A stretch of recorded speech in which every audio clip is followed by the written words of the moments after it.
If you're tired of never getting the ball at the net in doubles and points lasting forever until a baseline player finally misses, then you've clicked on exactly the right video. You're about to learn how to magically appear in exactly the right place at exactly the right time so that you can steal points from your opponents and level up your game. First things first, before we get to some pro and amateur examples of doing it right and doing it wrong, it's critical to understand that the width of the court in doubles is much, much bigger than most people understand or acknowledge. Take a guess in your head right now. How wide do you think this is? I'm going to give it in feet.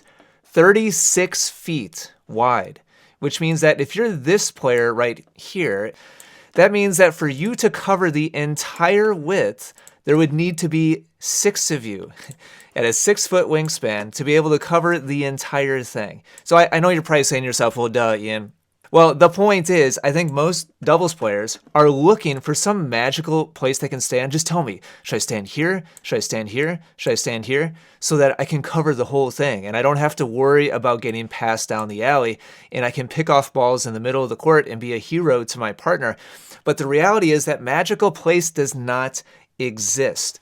There's no way for you to be a force in the center of the court, intercept balls, pick off cross-court shots without giving something up. You can't be on your side of the court and your partner's side of the court at the same time. And there needs to be 6 of you to cover the entire thing, which means we have to give something up. Now, that being said, there's absolutely a way not to do this. Let's go ahead and look at that right now. So let's look at how much court she's actually covering here as the ball goes back and forth from baseline player to baseline player. So we're going to draw a line here on this kind of far left side that she's getting to. Then as she goes forwards, okay, we need to readjust that line. So she's making it to this point. Then she's going back to the right. So here's the furthest right she's gone so far is here. Okay, now she's gone to here. We're just kind of charting really quickly, like how much court is she actually covering from right to left? Now she's going back and forth from offense to defense, which is great. But sooner or later, okay, we've got a new record here. Sooner or later, if you want to be a force to be reckoned with in the center of the court, we have to make some kind of bold move towards the middle and abandon the part of the court that we currently occupy. And the way that she's moving right now, from side to side, she's only covering about 6 feet from one side of her range to the other side of her range. And this is most of you. This is most of you out there playing doubles. Is you're like doing some movement and you're like, oh yeah, I know, like I need to try to like be involved and like get in the way a little bit. But if shot after shot after shot, the furthest you ever break out of your normal kind of home base position is like 3 feet to one side and 3 feet to the other side, all your opponent is going to do is use all of this real estate over here. And of course, they're not going to hit it to you because that baseline player back on the other side knows that you hope you're going to get it and put the ball away. And so they're going to do whatever they can to avoid you. And as long as the real estate that you are occupying is only 6 feet from one side to the other, you make it very, very easy for your opponents to just hit everything in this spot, you know, anywhere in that like 25-foot range, and they're good. Okay, so now on the other end of the spectrum, we're in the middle of a point here. The ball is going back cross court to the other baseline player. Now, if you are the baseline player on the other side, I want you to ask yourself the question, would you ever hit this ball cross court? So again, other end of the spectrum, and I want to commend this player at the net for being brave here and doing something different and stepping outside of that little 6-foot, rut that she was in before. But she's starting from a position already pretty close to the center. And like there's already a decent chunk of real estate behind her. And with her body language, she's making it very clear, I am running this direction. And so, of course, that baseline player is going to hit this shot down the line. Remember, we can't be in 2 places at once, and it's a big court side to side. So if you're visually showing that baseline player your intentions too early, then you just end up getting beat down the line, and then you go, your partner gives you the evil eye, and you just go back to covering your alley again and not doing any good for your team in the center of the court. Here's another quick example of playing your hand too strongly. I want you to watch the player in green here.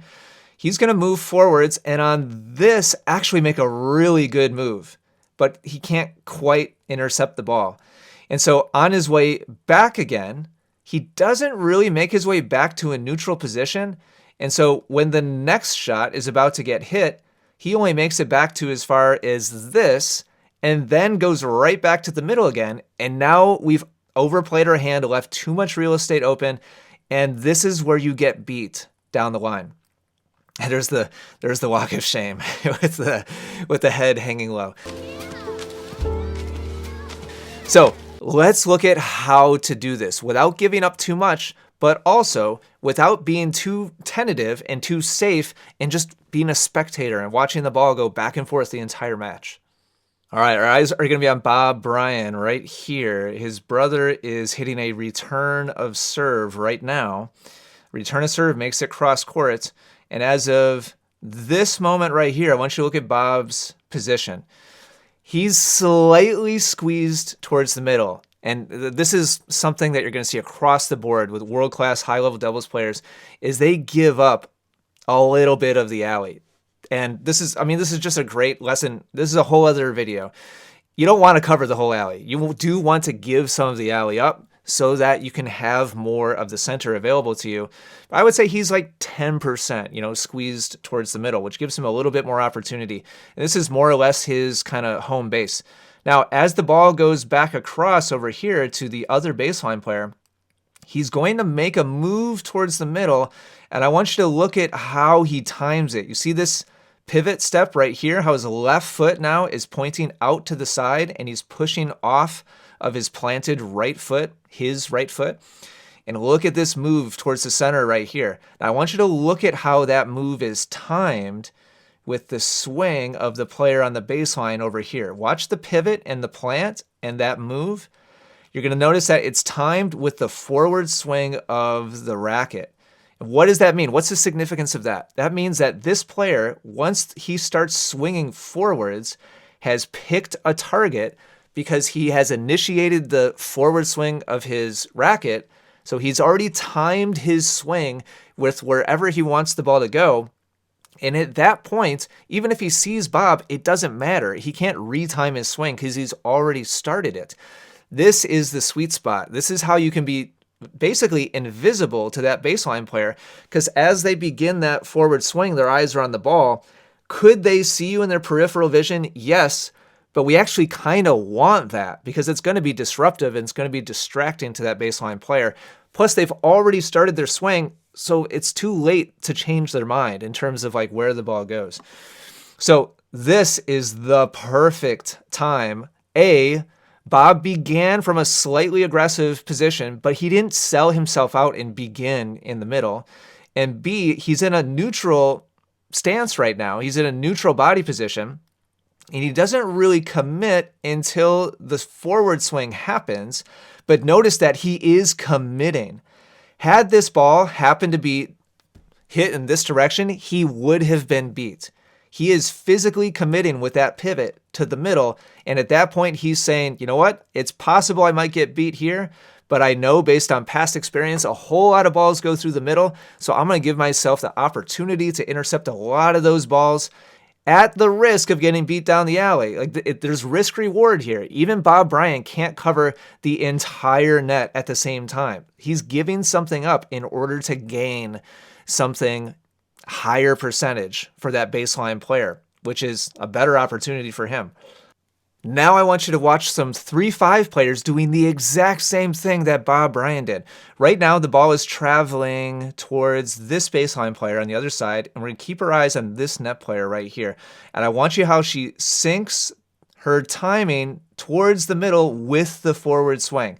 So watch the forward swing of the baseline player on the other side. It's starting now. You see how she's sliding towards the middle right as the racket starts moving forwards? That's the magic timing. That's going to get your body moving in the right direction, and it gets her all the way over to the other side of the court. And she started from like a very conservative position right here. She's actually a little bit closer to the alley than she is to the center. Still makes it all the way across to the other side of the court by simply timing that move just right and gets her all the way across to the other side. That's absolutely perfect timing. You have to give something up. If you want to be a great net player in doubles, you can't have it both ways. You can't perfectly cover your alley and be effective in the middle. You can't. You're gonna have to give something up behind you, and in exchange for being a force to be reckoned with in the middle of the net. And that means you're gonna get beat sometimes. And I'm about to make a whole other lesson just on that topic. So hold tight. Like if that really sends alarm bells and you're like, no, I don't want to get beat. I'm about to show you some more advanced tools and tactics in the next upload. And I want you to experiment back at home with this little pocket of timing. A, don't stand too close to your alley. You want to give some of it up. B, move right with the forward swing. You're going to be absolutely blown away at how well this works. Make sure to come back and let me know how much fun it is. Thanks for watching. I'll talk to you again next time.